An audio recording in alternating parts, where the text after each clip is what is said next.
시청자 여러분 안녕하십니까? 12월 13일 화요일 뉴스와이드 시작합니다. 윤석열 정부의 노동개혁 밑그림이 나왔습니다.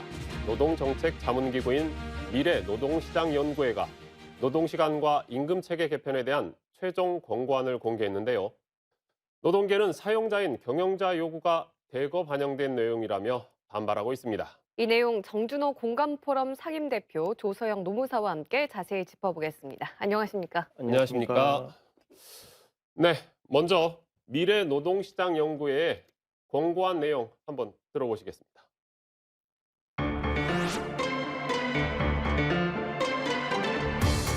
근로시간의 선택의 가능성을 높여주면 일하고 싶을 때 일을 했을 때 효율성이 높아질 거고, 그로 말미암아서 총량에 있어서는 어쩌면 줄어들 수도 있겠다. 호봉제는 여러 계층 노동력의 필요와 수요를 반영하지 못하며 동일노동 동일임금의 가치를 구현하기 어려운 제도입니다.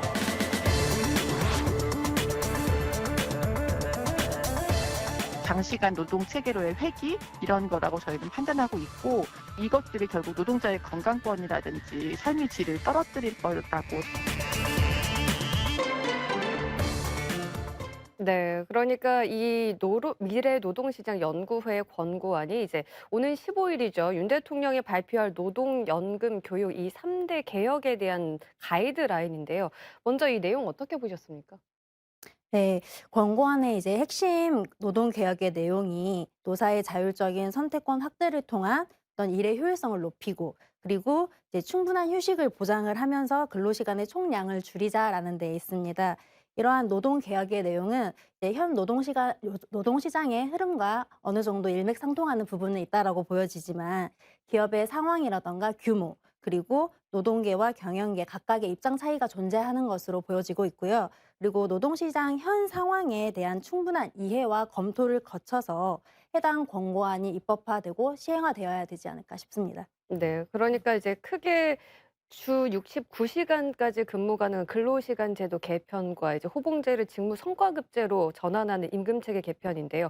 정 대표님은 어떻게 생각하셨습니까? 이제 그 52시간 말고 연공서열에서 이제 성과급 중심으로 임금체계를 이제 개편한 것과 관련해서 말씀을 좀 드리자면, 이건 사실 새로운 것은 없는 얘기입니다. 왜냐하면 그 박근혜 정부 시절에 굉장히 치열한 논의를 통해 가지고 임금 피크제가 도입이 됐었는데, 지난 5월에 대법원에서 위헌성을 지명을 해가지고 무효 판결이 나왔거든요. 그러니까 연령만을 기준으로 이렇게 임금 체계를 결정하는 것은 연령에 대한 차별이다. 그래서 이제 무효 판결이 나왔는데, 그러니까 그 공백기가 생겼기 때문에 그거에 대한 뭐 새로운 좀 그 제도를 도입을 해야 되기 때문에 이제 어떤 설계가 나올지 사실 주목을 하고 있었는데, 그냥 어떤 정교한 설계가 갖춰진 무슨 제도가 나온 게 아니라 연공서열에서 성과급 중심으로 개편하자라는 이제 레토릭 같은 약간 이런 결과가 좀 나와버렸습니다. 그래서 이게 지금 그 어떤 내용이 나오더라도 이게 추후에는 또 임금 피크제처럼 위헌 판결 위헌성이 또 문제가 될 수가 있거든요. 그래서 좀 굉장히 정교한 좀 제도가 나올 거라고 좀 기대를 했는데, 7월 달에 발족한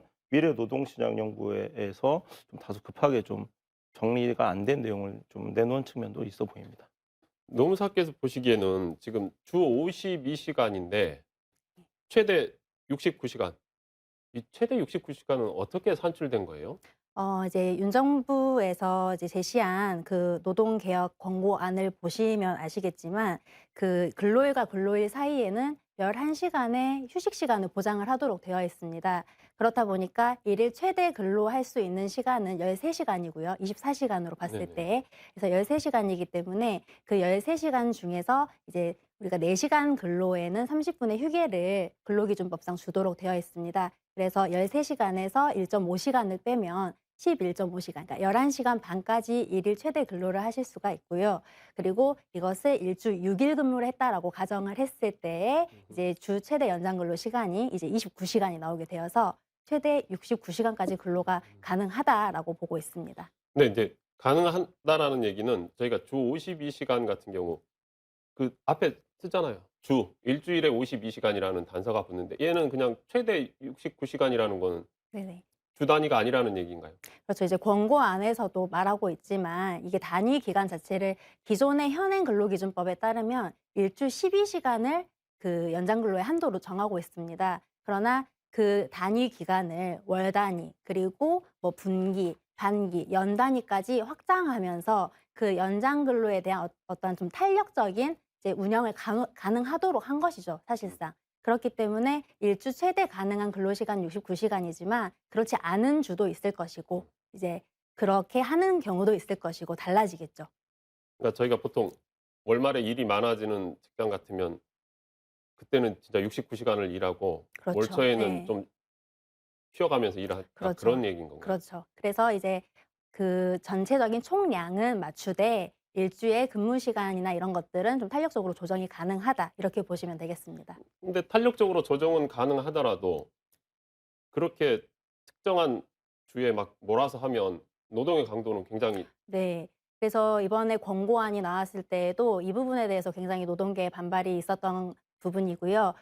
일일 이제 근무 시간이 늘어나고 사실상 일주의 근로 시간이 네, 완전히 늘어나 버릴 수 있는 부분이기 때문에 이게 장시간 근로를 부추기는 것 아니냐. 그래서 근로자들의 어떤 건강권의 침해에 뭐 큰 영향을 주는 것이 아니냐라는 그런 목소리도 있었습니다. 네. 그런데 사실 주 52시간제 시행 때문에 이제 급여가 적어져서 오히려 투잡을 뛰게 됐다 이런 의견도 있었잖아요.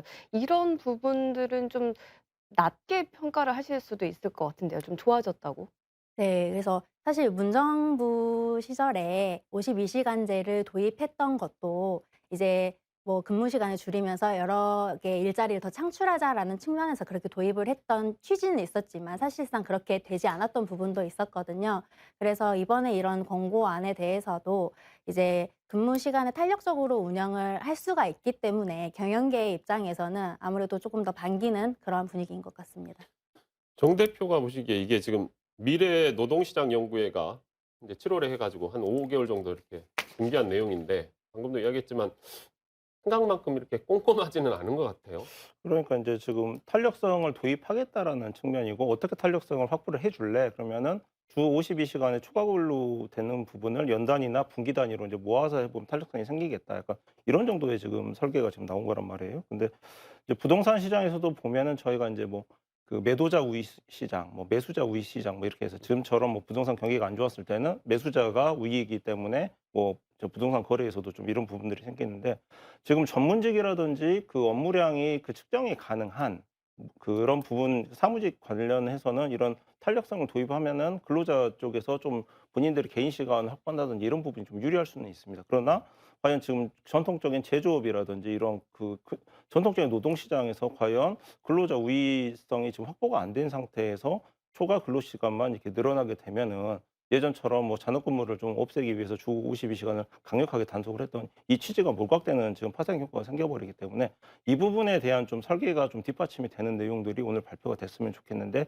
그러지는 않고 그 원칙만 발표를 해버리니까 경영계 요구만 좀 일방적으로 방영해버린 게 아니냐 이런 좀 지적이 나오는 것 같습니다. 그 연구회가 지금 내놓은 저기가 윤석열 정부가 지난 6월에 정책 방향 제시했던 거 그 가이드라인을 그대로 가지고 연구를 한 거 아닌가 싶은 생각이 들어요. 사실 이제 그 52시간제 같은 경우에는 뭐 윤석열 대통령이 대통령 후보 시절에 그 본인이 내세웠던 공약 중에 하나였거든요. 그래서 이런 내용이 이제 발표가 될 거다라는 건 누구나 다 예상을 했었는데 개인적으로는 그 화물연대 파업에서 강경 대응을 했던 윤석열 대통령이 좀 자신감을 확보를 하고 52시간제 관련해 가지고 본인이 좀 주도해서 드라이브를 걸면서 메시지를 낼 거라고 생각을 했는데 직접 공약 사항임에도 불구하고 자문기구를 통한 이제 연구 보고서를 통해서 이거를 이제 설계를 내놓는 이런 모습을 보였는데요. 그만큼 윤석열 대통령 입장에서 이 문제가 좀 굉장히 이슈화가 될 거기 때문에 신중하게 좀 추진을 하고 있다라는 모양새로 해석이 됐었습니다. 네. 그럼 앞서서 좀 위헌에 대해서도 말씀을 해 주셨지만 어떤 점이 좀 가장 우려스럽다라는 부분일까요? 지금 보면은 이제 그 제가 아까 말씀드린 것처럼 각 산업 현장별 특수성이 좀 반영이 돼야 되거든요. 예를 들어서 임금 피켓제 같은 경우에 있어서도 연령에 따라서 임금 체계가 바뀌는 일률적인 그 기준에 의하면은 이거는 차별성이 문제가 된다라고 하는데 이 산업 현장의 특수성이 반영이 안 되고 이게 일률적으로 적용이 된다라고 하면은 그 근로자가 본인이 선택하지 못하는 근로 시간의 강요 이런 부분들이 나오는 부분들이 있을 수 있기 때문에 이 부분 좀 신중하게 좀 바라봐야 됩니다. 네. 그러니까 이제 앞에 이제 노무사께서 말씀을 하셨을 때도 그렇고 각자의 처한 입장에 따라서 좀 해석이 달라질 수 있을 것 같거든요. 이런 와중에서 이제 노동계에서는 좀 비판이 나오고 있는데 그 가장 큰 이유가 뭐라고 생각하십니까? 이제 아무래도 이 권고안이 나오게 되기까지에 있어서 해당 그 연구회의 그 구성을 보았을 때 좀 학계 인사들로만 구성되지 않았냐. 노동계의 인사는 왜 하나도 배정하지 않았냐. 우리의 의견을 수렴하지 않지 않았냐라는 그런 이제 목소리가 많았던 것도 사실입니다. 그리고 이런 이제 권고문을 작성한 것으로 사실 끝나면 안 되거든요, 이 연구회는. 그래서 권고문 작성을 끝으로 연구회의 역할이 종료되는 것이 아니라 그 권고문의 내용에 따른 후속 조치라던가 그리고 이후에 뭐 법 시행이 된다라고 하면 법 시행 이후의 부작용 이러한 문제점에 대해서도 지속적으로 노동계와 뭐 노동시장의 어떤 구성원들과 논의하고 개선하려는 의지를 계속 보여줘야 될 것 같습니다. 근데 이 지금 미래 노동시장 연구회 자체가 뭐 대통령 산하 직속 기관도 아니고 그냥 연구회일 뿐이잖아요. 네네.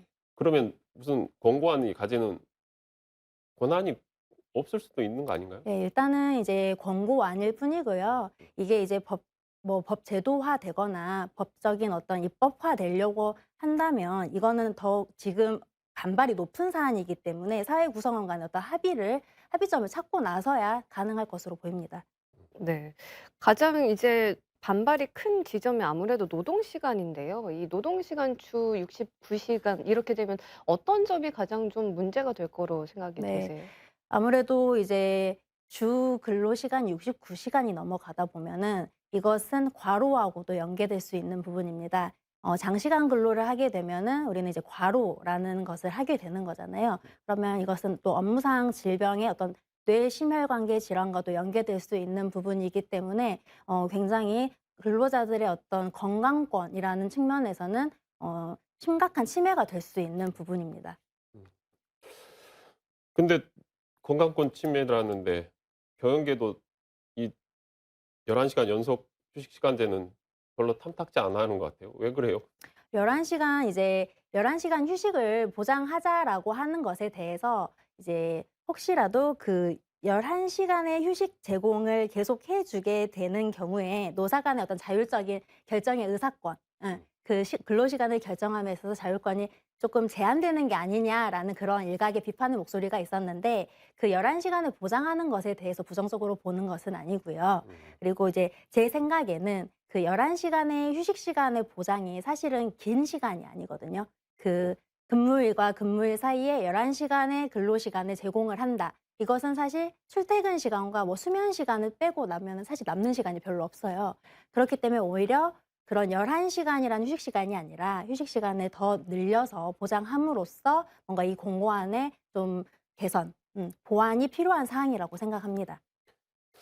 근데 지금 대통령께서는 이 부분에 노동 개혁안을 계속 밀고 가겠다는 거잖아요. 네. 이 권고안을. 그러니까 이제 지금 대통령 아까 메시지 내는 방식이 저는 관심이 갔다라는 얘기가 화물연대 파업 이후에 윤 대통령이 직접 52시간을 수정하겠다라는 거 메시지를 먼저 내고 그다음에 이제 연구 보고서가 뒷받침하는 그런 형태가 나올 걸로 사실 좀 개인적으로 생각을 했었거든요. 근데 그렇지 않고 자신감이 붙었음에도 불구하고 연구 보고서부터 먼저 나왔다라는 거는 이게 어떻게 지금 그 변질이 될지 좀 신중하게 지켜보겠다는 겁니다. 예를 들어서 임금 피크제 같은 경우에 있어서도 굉장히 오랜 시간 동안 치열한 논의를 거쳐가지고 제도가 도입이 됐었는데 그때 당시 이제 청년 고용에 도움이 될 거라고 생각을 했는데 그 노사 협상 과정에서 정년 연장이 이제 조건으로 도입이 돼버리면서 이제 정년이 늘어나 보니까 신규 채용이 이제 창출이 안 돼가지고 생각했던 만큼의 청년 고용에 도움이 안 됐던 내용들이 있거든요. 그래서 지금 아까 말씀드린 것처럼 11시간 뭐 연속 휴식 시간제 같은 걸 확보하기 위해서 실질적인 사업장별로 뭐 숙박시설이라든지 뭐 휴게시설이라든지 이런 거를 좀 설비 투자를 더 하라는 게 지금 예상이 될 수가 있기 때문에 경영자 쪽에서도 이게 어떤 식으로 이게 파생이 생길지는 좀 속단을 할 수 없어서 서로 신중한 지금 모양새로 논의가 될 수밖에 없는 구조입니다. 네. 정부의 노동 개혁안은 여기까지 듣겠습니다. 조세영 감사합니다. 함께해 네, 주셔서. 감사합니다. 네, 여야가 모레까지 예산안을 통과시키겠다고 했습니다. 하지만 협상은 아직도 지지부진한데요. 이상민 행안부 장관 관련해서 국회 해임 건의안에 대해서 대통령실이 이렇게 이야기했어요. 진상이 명확히 가려진 후에 판단할 문제라고 하는데 무슨 진상을 가린다는 얘기인지 지금 모르겠네요. 뭐 조사 기간이 지금 진행이 되고 있기 때문에 조사가 마무리될 때까지는 어떤 얘기도 이상민 장관의 거취에 대해서는 들을 필요가 없다. 그러니까 시간은 확보가 돼 있기 때문에 뭐그 시간이 지난 다음에 그 시간 지날 때까지 어떤 얘기를 하더라도 뭐 나한테 별로 그렇게 중요한 얘기가 아니다. 네, 그런 얘기인데요. 지금 사실 이제 그 신주 거부라는 또 표현을 쓰지 않은 부분을 한번 짚어보면은 이제 제 생각에는 이런 것 같습니다. 그 이준석, 이재명 같은 대통령의 그 라이벌 시도를 했던 그 정적에 대해서는 어느 정도 이제 시간이 걸려서 정리가 됐는데 국회가 이제 대통령에 맞서는 의회가 이제 대통령과 맞서는 구도는 아무래도 부담이 된단 말이죠. 민의의 대변자라고 하는 의회의 그 상징성이 있기 때문에 그래서 본인이 그렇게 의회하고 맞서는 이미지는 형성을 하기 싫어가지고 거부라는 표현은 아니다라고 에둘러서 좀 표현을 하고 있는 것 같습니다. 네. 그럼 거부가 아니면 뭐예요?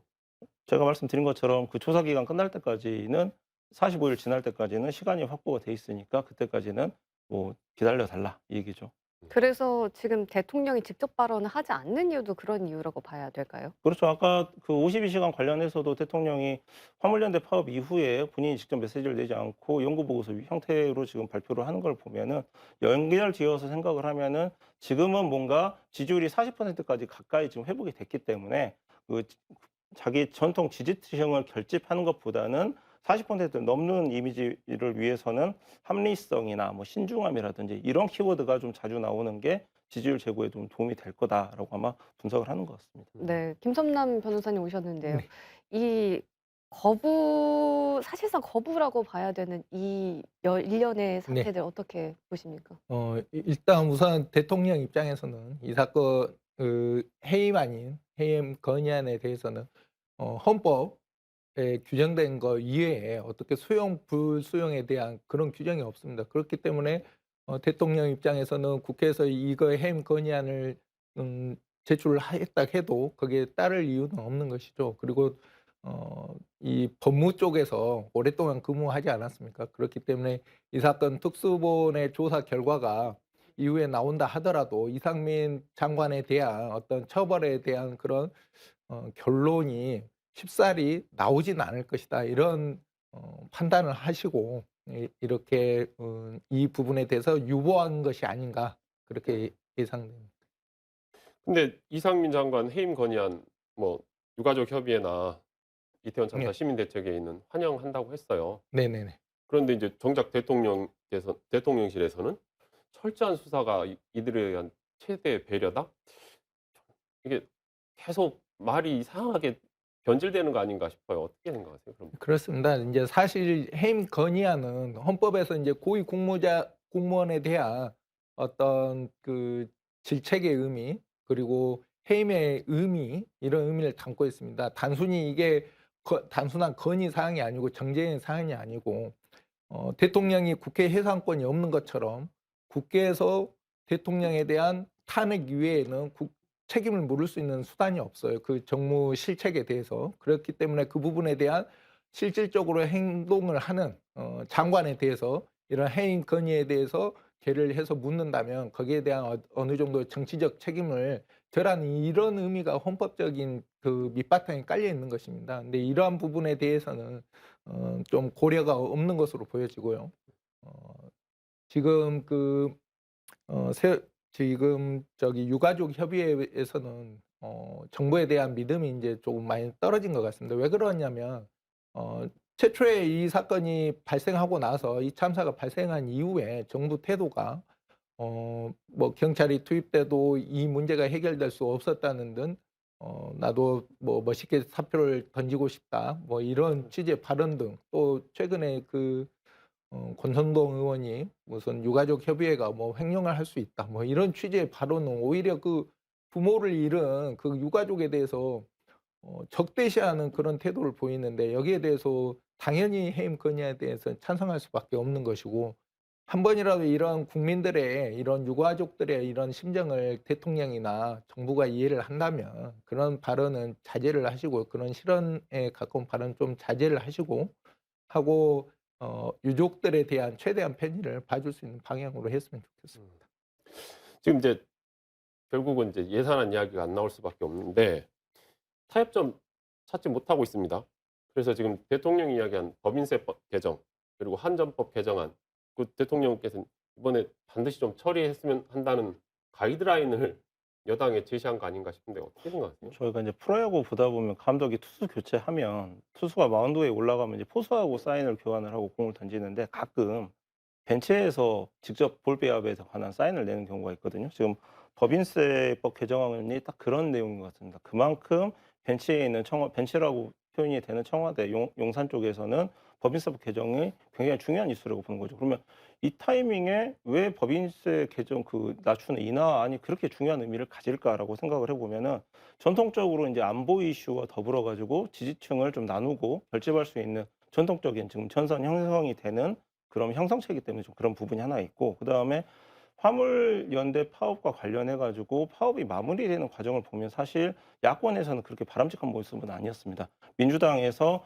3년 연장안을 가지고 나왔는데 그 부분과 관련해 가지고 화물연대가 파업을 철회를 하고 투표를 했고, 그다음에 청와대에서는 또 이게 그 윤 대통령 쪽은 또 거부 의견을 시사를 해버렸기 때문에 소위 말하는 모양새가 전혀 안 나오는 부분이 있거든요. 그래서 전통적인 야당의 지지 블록이었던 노동계와 야당의 지금 단일 대우가 조금 예전과 못하다는 게 느껴졌기 때문에 이 틈을 타서 그 부분과 대척점에 있는 그 사용자 측을 강화를 해주는 그 좀 법인세 인하안을 통해서 여권의 그 상대적인 그 전통적 블록을 좀 강화하려는 그런 효과를 좀 꾀하고 있는 거 아닌가 이런 좀 생각이 듭니다. 네. 그러면 경영자들을 자기 편으로 만든다고 하면 지금 뭔가를 경영자 쪽에서도 정부를 향해 내놔야 될 거 아닙니까? 이렇게 법인세를 감면해 주면. 지금 사실 뭘 기대하는 걸까요? 그 부분이 이제 저도 좀 사실 좀 불만이긴 한데요. 예를 들어서 법인세 인하 관련해 가지고 여권 패널들이 전통적으로 최근에 지금 방송에 나와서 하는 말들이 해외 외국과 비교를 해 가지고 우리나라 법인세가 높기 때문에 해외 투자가 이루어지지 않고 있다라고 하면은 외자 유치, 투자 유치를 위해서 이걸 하겠다라는 레토릭을 선명하게 내놔야 되는데 정부는 그렇지는 않고, 그러면 국내 업계에서 뭔가 투자를 이끌어내야 되는 신년에 뭔가 투자를 뭐 그런 계획안 같은 게 나와야 되는데 그러지도 않고 오히려 건설 경기가 지금 침체가 되고 있으니까 그런 부분에 좀 보호를 하기 위해서 소극적인 측면에 뭔가 안을 내놓기 있기 때문에 말씀하신 것처럼 좀 그 상대 야권에서 보기에는 굉장히 지금 이거는 일방적으로만 지금 그 진행이 되고 있는 그런 안이 될 수밖에 없는 거죠. 그러면 김선남 변호사가 보기에는 이제 야권에서 이야기하는 법인세법 인하는 그냥 부자 감세일 뿐이다라고 하는 판단은 어떻게 생각을 하세요? 그 여당 측에서는 이제 법인세 인하 효과로 어떤 총 자산 대비 어떤 투자 효과 5.7% 효과가 나타나고 그 고용 효과가 3.5% 나타난다, 이런 그 연구 보고서를 주장을 하면서 낙수 효과, 이런 효과를 주장하고 있는데, 실질적으로 이러한 효과를 주장하는 이런 거에 대해서는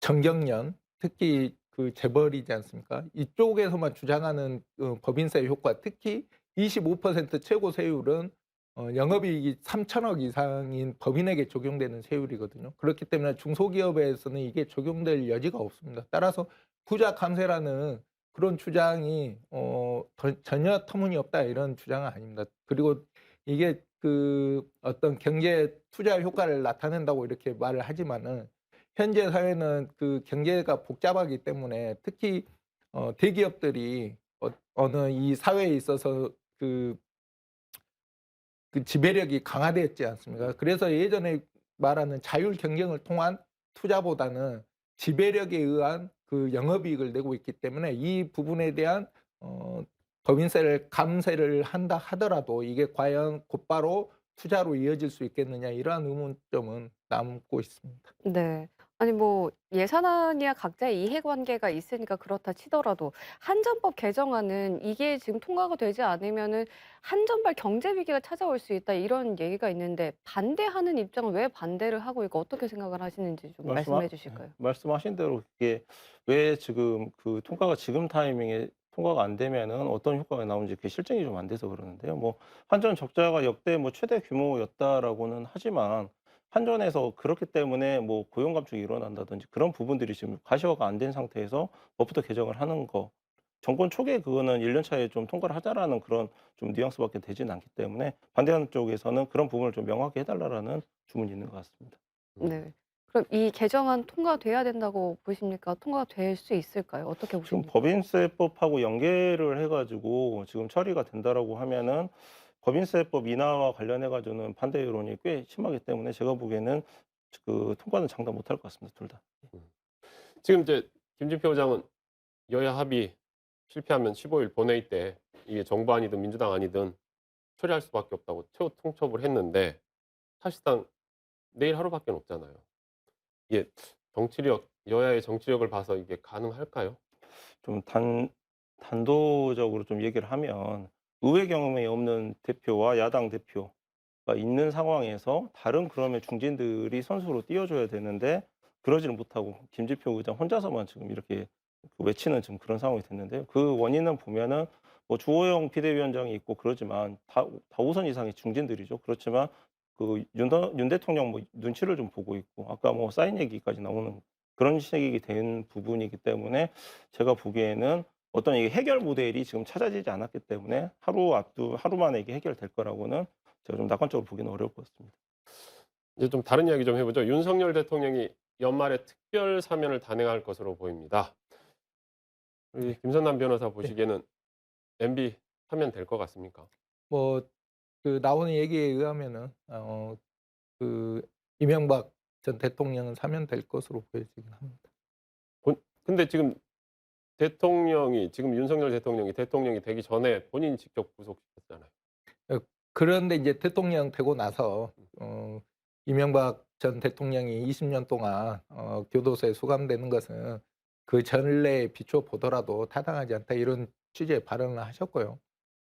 이후에 지금 추가로 주장되는 게 최경환 전 경제부총리 그리고 전그 전 저기 김경수 김경수 네 경남지사. 전 경남지사 이렇게 거론되고 있는 상황이라서 가능할 것으로 보여집니다.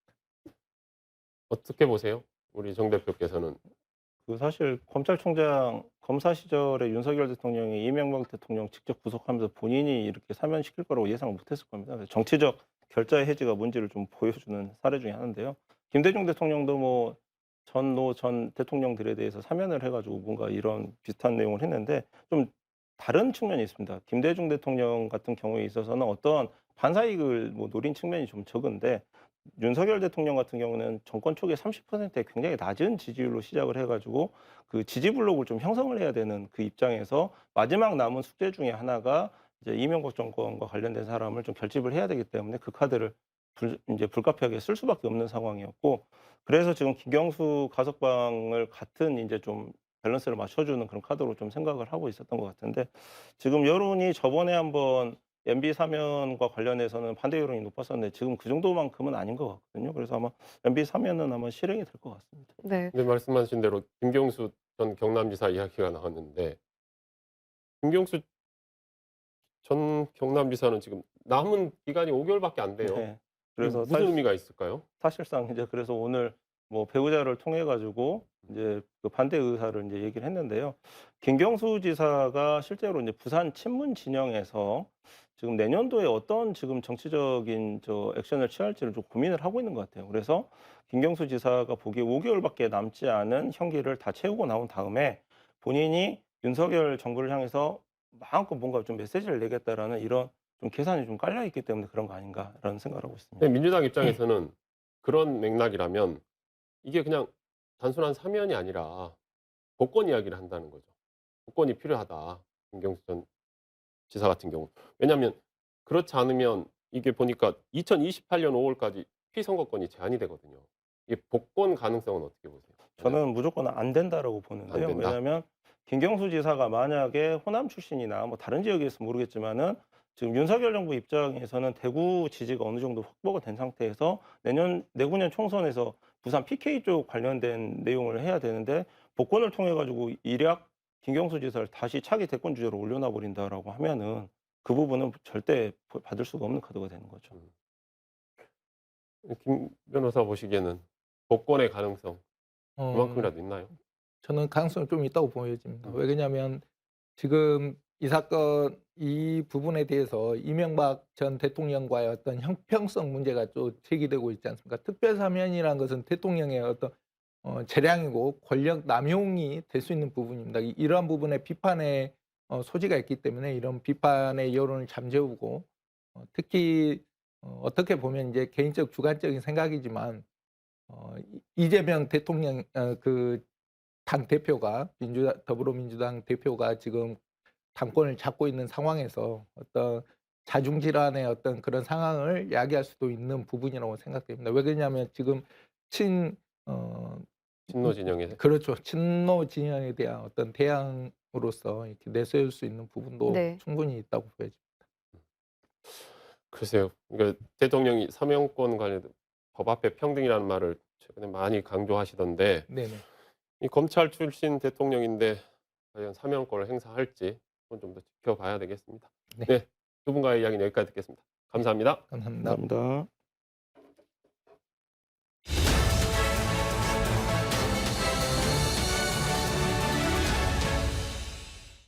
서울광역방송센터입니다. 국회 본회의를 통과한 이상민 행정안전부 장관 해임 건의안이 대통령실에 통지됐습니다.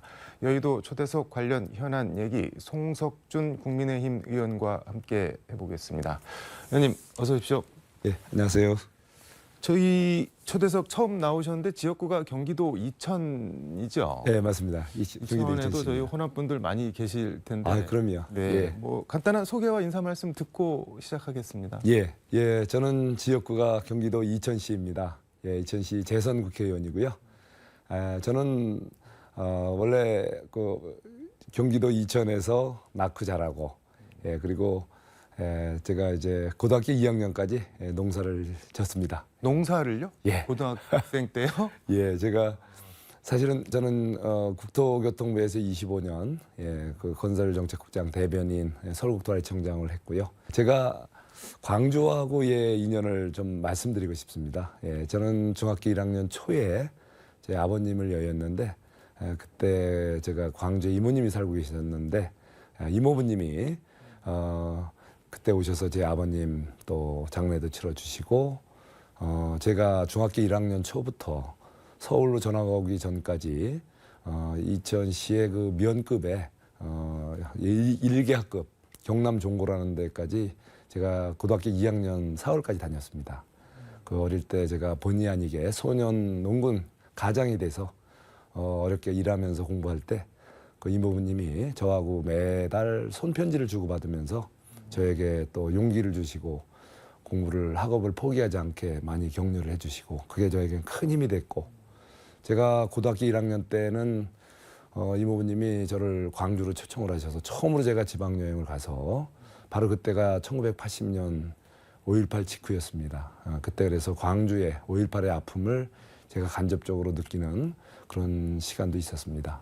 예, 그래서 이모부님은 저에게 멀리 떨어져 계셨지만 정신적인 지주고 아버지처럼 저를 정신적으로 이끌어 주신 분이었고 그래서 저는 광주에 대해서는 각별한 애정과 또 감사함을 느끼는 그런 동네입니다. 유년 시절에 상당히 고생을 하셨네요. 예. 말씀하신 대로 서울대에서 경제학 공부하셨고 행시 출신이고 국토부에서 오래 근무하신 예. 주택정책 전문가인데 예. 집값 이거는 뭐 어떻게 되는 건가요? 뭐 짧게. 예. 연착륙 개념으로 정상인들이 정상적인 소득으로 본인이 원하는 데 주택을 구입할 수 있는 수준의 주택 가격 정상화가 좀 연착륙 방식으로 이제 하향 안정화되는 그런 상황이 이제 와야 된다고 보고요. 정부의 정책의 초점도 네. 거기에 맞춰줘야 된다고 생각을 합니다. 정부 정책이 좀 촘촘하게 그리고 아주 그 짜임새있게 짜여져야 된다고 생각을 합니다. 집값 얘기하면은 뭐 끝이 없을 것 같으니까 뭐 이쯤에서 맞습니다. 좋고 이상민 장관 해임 건의안 어제 대통령실에 통보가 됐다고 하는데 예. 이재명 부대변인이 해임 문제는 진상이 명확히 가려진 후에 판단할 문제라는 기본 입장에 변함이 없다 이렇게 예. 밝혔는데 이거는 사실상 뭐 거부를 한 걸로 봐야 되는 건가요? 그렇죠. 결과적으로는 거부가 됐죠. 예. 근데 저는 이제 이 거부가 네.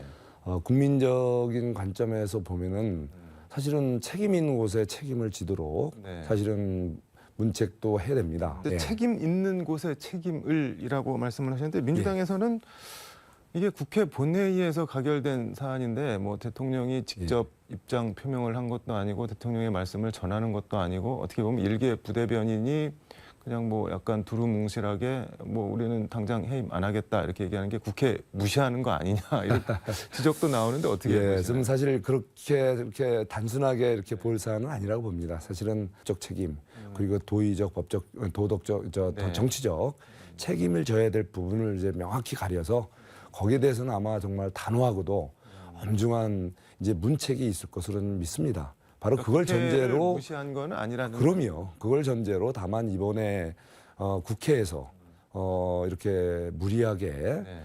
일요일 날 마치 비상사태에 국회가 무슨 이런 네. 긴급 의결을 하듯이 근데 그 합의한 거 아닌가요? 여야 원내대표들이 그 해임 건의안 처리에 대해서? 합의가 된 것은 아닙니다. 아, 아닌가요? 예, 이것은 어쩌면은 의장님과 네. 야당이 이제 어쩌면은 의장님이 야당의 요구를 받아들여서 예, 우리 여당의 반대에도 불구하고 일방적으로 개최된 본회의였고요. 진짜 시급한 것은 내년 살림을 꾸려갈 그 예산안 처리 그리고 또 정말 우리 사회의 민생과 네. 각종 그 해결을 위한 여러 가지 그 민생 법안 네. 처리가 지금 무엇보다도 시급한데 그것들은 이렇게 소위 팽개쳐 네. 놓고 그냥 해임안 먼저 네. 처리한다는 것이 좀 조금 받아들이기 어렵다는 거죠. 우리 여당이나 네. 우리 정부 입장에서는 예, 근데 우선순위에 의원님 맞게 페이스북 보니까는 예. 그 이상민 장관 해임 건의안 처리에 대해서 이재명 민주당 대표 방탄용 억지 행보로 의심된다 이렇게 네. 적으셨는데 어떤 예. 바로 그런 말씀입니다. 그러니까 지금 우선 국회가 처리해야 될 네. 우선순위를 따지면 시급한 2023년도 예산안 처리 네. 그리고 여러 가지로 국민들 민생을 옥죄고 있는 여러 가지 규제 법안이라든가 네. 또 이런 관련된 법률안 처리가 우선 시급한데 그것은 놔두고 우선순위가 있는데 그런 절차와 순서를 다 접고 네. 그냥 먼저 이상민 장관 네. 해임안을 먼저 의결 처리했다. 그건 뭔가 우리가 의심을 안 할 수가 없는 거죠. 왜 이렇게 지금 시급한 국회에 해야 될 일은 네. 제껴놓고 이렇게 정치적인 이슈가 될 지금 장관 해임안을 먼저 처리할까? 이것은 바로 이재명 대표에 대한 이제 소환, 뭐 조사도 이제 임박했다라는 여러 가지 이런 와중에서 이런 정치적인 이슈가 될 만한 이렇게 장관 해임안을 먼저 처리했다는 거에서 일종의 이게 방탄의 그런 국회가 아니었는가 이런 이제 합리적인 의심들을 하는 거죠. 뭐 제가 뭐 민주당 편을 들자는 건 아니고 이제 이상민 예. 장관 해임 건의안 당 부당을 떠나서 예. 이게 뭐 체포 동의안이 넘어왔는데 부결시킨 것도 아니고 소환장이 왔는데 뭐 민주당에서 막은 예. 것도 아니고 그냥 장관 해임 건의안이 어떻게 이재명 방탄이냐 뭐 이렇게 민주당에서는 반발 지적을 하는데 그 어떻게 봐야 될까요? 그러니까 이제 다시 말씀드리면 네.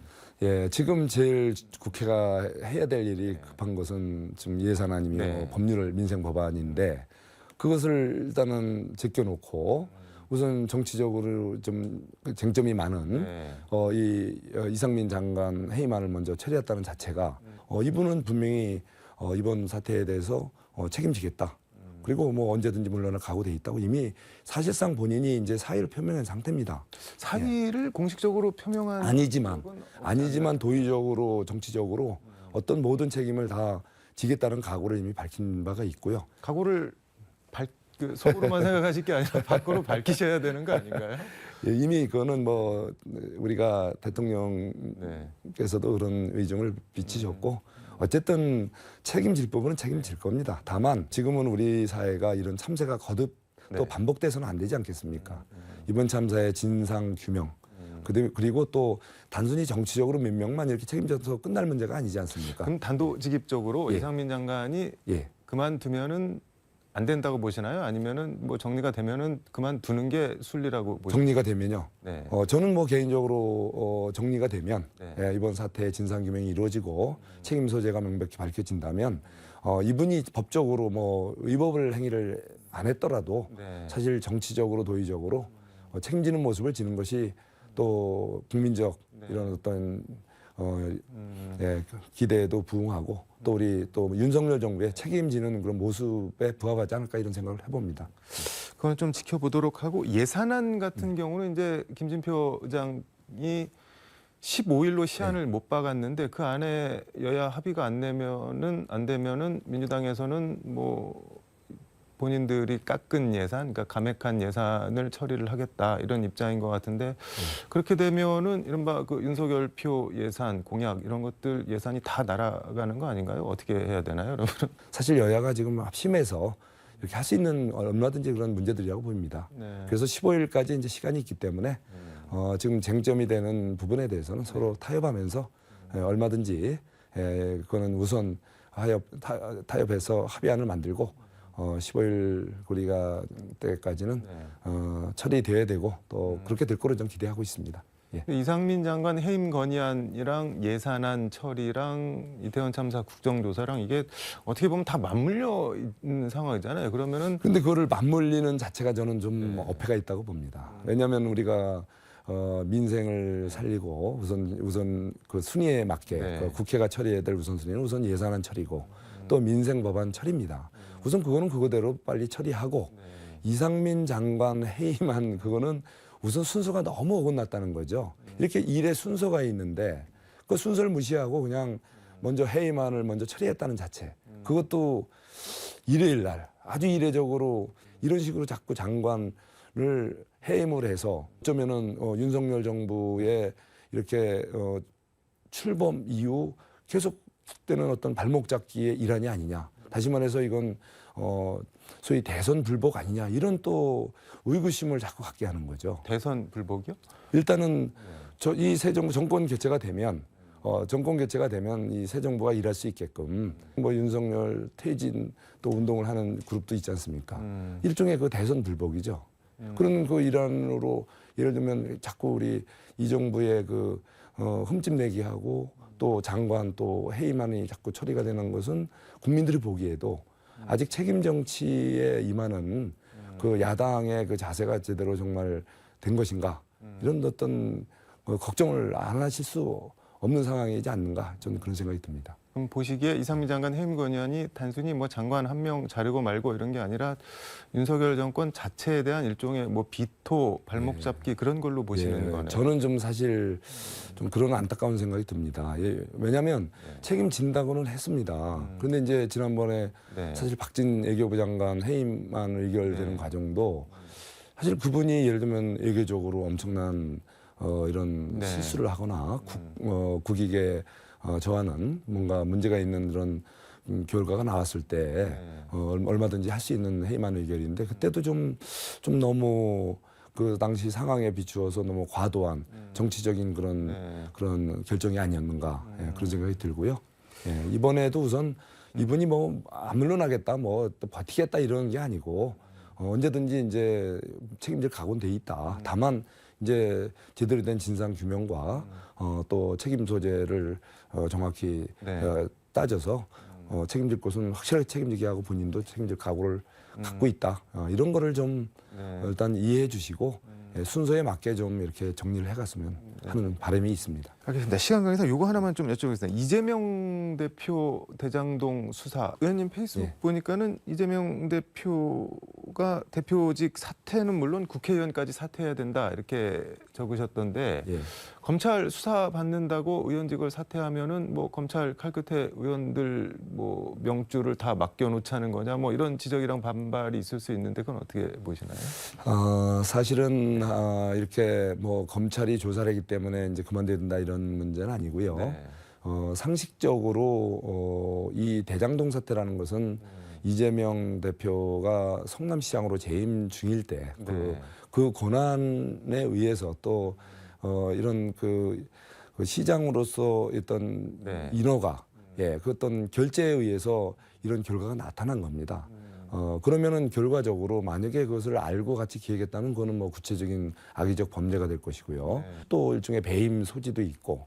어쨌든 이번 사건과 관련해서 이재명 대표는 결과적으로 자유로울 수 없다는 거죠. 그리고 또 여러 명이 그와 관련해서 또 목숨을 잃기도 하고 또 핵심 정치적 공동체 스스로 가장 측근이라고 하는 두 분이 이미 구속되어 있는 상황이라면 어쨌든 그래서 저는 정치인이라면은 좀 책임지는 모습을 지는 것이 어떻겠느냐. 그런 입장에서 제가 주장을 한번 해봤습니다. 알았든 몰랐든 돈을 받았든 안 받았든 책임에서 에서 자유롭기는 어렵죠. 예, 저는 뭐 공직에 있어봤지만 네. 공직에 있어서 어떤 결재권자는 결과에 대해서 책임을 지고 본인이 속아서 그렇게 결재를 했던 알고서 내가 어떤 범죄적인 어떤 의도를 갖고 네. 결재를 했던 어쨌든 결과에 대한 이 책임은 우리 공인으로서는 당연히 져야 되는 그 부분이라고 생각합니다. 예. 수익이 많이 났다고 해서 그게 뭐 범죄나 잘못은 아닌 거잖아요. 그렇죠. 수익 자체가 뭐 많다고 해서 그 잘못된 건 아니죠. 그럼 그런데 이제 어떤 문제는 책임을 공공개발이라는 이름으로 성남도시개발공사가 참여는 하지만 의사결정에서 빠지면서 화천대유라는 사실상 민간 회사가 네. 자기의 이익을 극대화하기 위해서 여러 가지 용도 변경이라든가 용적률 상향 뭐 또 이 수의계약 그리고 그다음에 분양가 산정 여러 가지 과정에서 그 우리가 보통 납득하기 어려운 이런 특혜적 이런 의사결정이 여러 차례 있어 왔다는 거죠. 그 과정을 대해서는 명쾌하게 소명을 해야 되는데 그 과정들이 아직도 제대로 소명이 안 됐다는 점에서 책임에서 자유롭기는 어렵다는 거죠. 알겠습니다. 규제 완화 법안들을 여러 건 발의하셔서 좀 그 얘기를 하고 싶었는데 오늘 시간상 여기까지 하고 다음에 다시 모셔서 그 부분은 좀 다시 들어보도록 하겠습니다. 오늘 말씀 고맙습니다. 네, 감사합니다. 네, 지금까지 서울광역방송센터에서 송석준 국민의힘 의원과 함께 전해드렸습니다.